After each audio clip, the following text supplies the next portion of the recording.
You know, that feeling you get sometimes, Yeah. like you're just this tiny piece of something so much bigger, almost like a single drop of water in this huge flowing river. Mhm. It really makes you wonder, doesn't it? Yeah. How do our own little actions actually connect to, well, everything else out there? Hmm.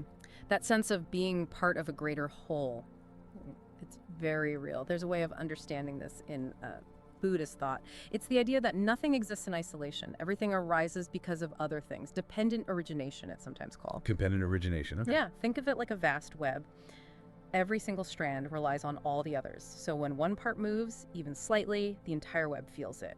Your actions, even small ones, send out these ripples, echoes maybe, and they follow these, well, universal patterns or laws. A cosmic web. I like that. That image really lands.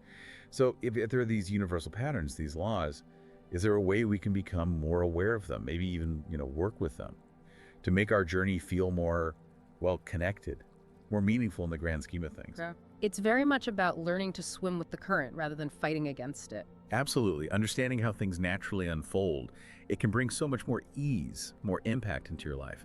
There's a story I often think of about a monk in Tibet, Tenzin. Okay. For many, many years, he just focused inwardly, cultivating kindness, compassion within himself. He thought of it as purely internal work, Yeah. just for his own heart. But then over time, something interesting happened. When he'd walk through the local villages, What happened? people were just drawn to him. They felt this warmth around him. Children would come up, elders sought his guidance. He hadn't tried to do anything outwardly, but he realized his inner practice, that deep compassion, had created this gentle wave. It spread out, changing the atmosphere around him. Without him even intending it, really. Exactly. The key thing there is how our being, our inner state, actually precedes the doing. It has tangible effects externally. That's a powerful example. It really makes me think, what about the things we strive for in, our modern lives?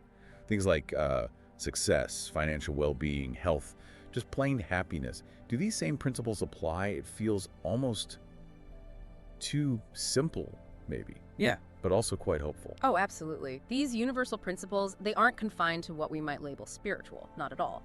They are fundamental forces, always at work, in every single aspect of our lives.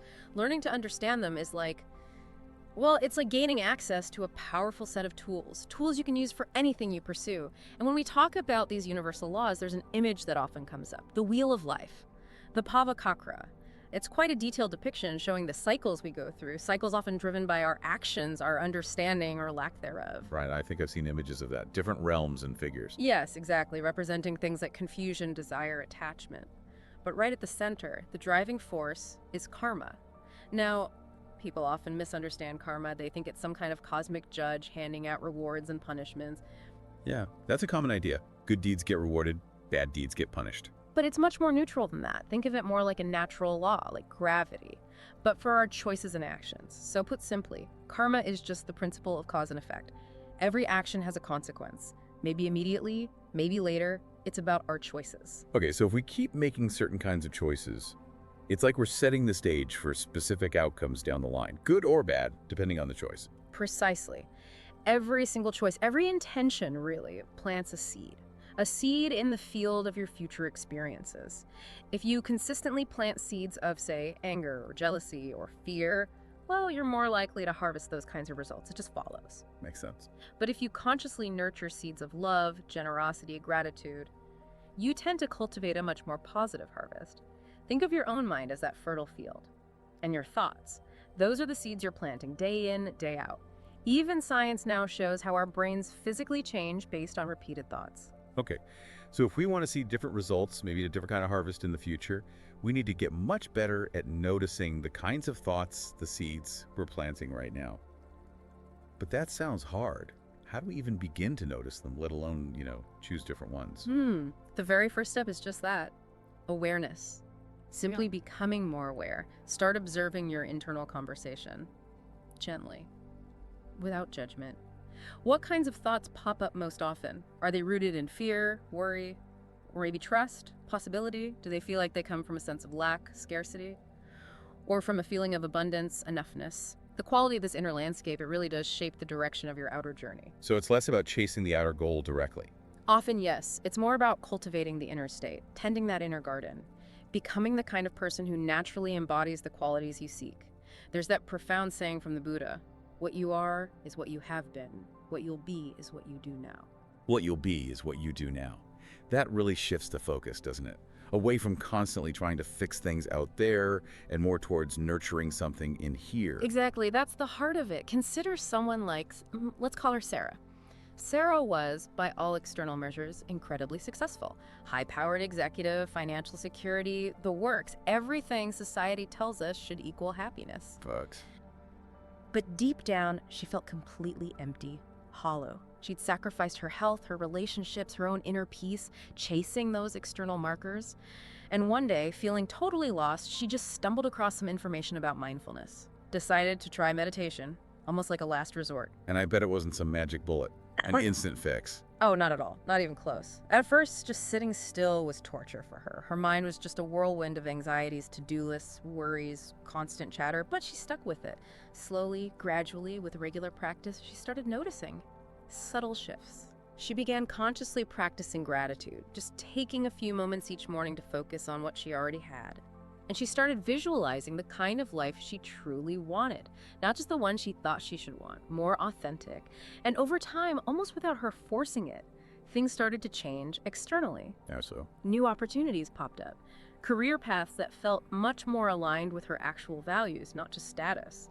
She found herself naturally wanting to live healthier as her inner peace grew. Her relationships improved because she was just more present, more genuinely joyful. So her inner shift created the outer shift. Yes. Sarah's experience, it really demonstrates this beautifully.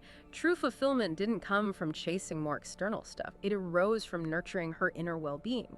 And that inner well-being then naturally seemed to attract positive external circumstances. It's like her inner state created a different kind of magnetism. Precisely. And her journey, in many ways, touches on another important principle, bodhicitta. Bodhicitta, what's that? It's essentially the awakened heart-mind, the intention to awaken, to find well-being, not just for yourself, but for the benefit of all beings. It's this expansive wish for everyone's welfare. And when your intentions are rooted in that kind of interconnectedness, that service, it's like the universe itself conspires to support that growth. Wow. Okay, so for someone listening right now, maybe feeling that disconnect Sarah felt or just wanting to create more positive ripples, what are some concrete steps, some practical things they could start doing? I think it boils down to 3 key areas to focus on. First, clarify your intentions. Really take some quiet time each day. Reflect.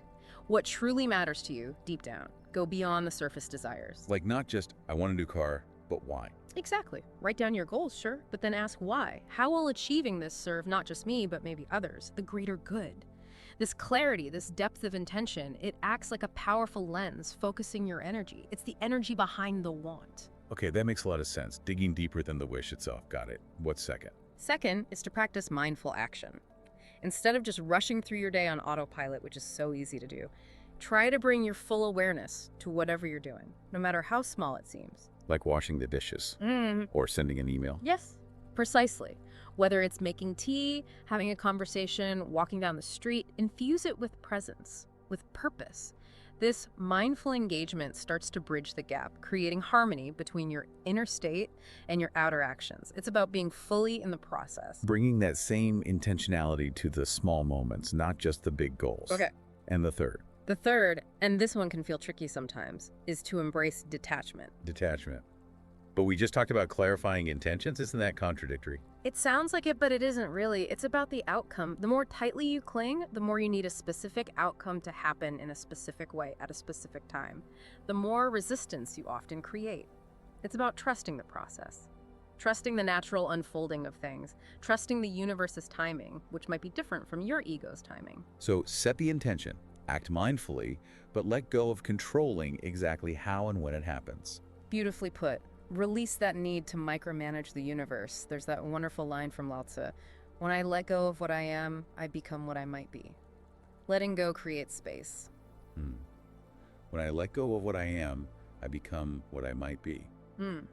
I can definitely think of times in my life where I felt so stuck, just pushing and pushing, putting in so much effort, and it felt like hitting an invisible wall, like I was pushing against something unseen. Yes. That feeling of resistance, of struggle, it often comes when we're trying to force things against their natural grain, working against the flow instead of with it.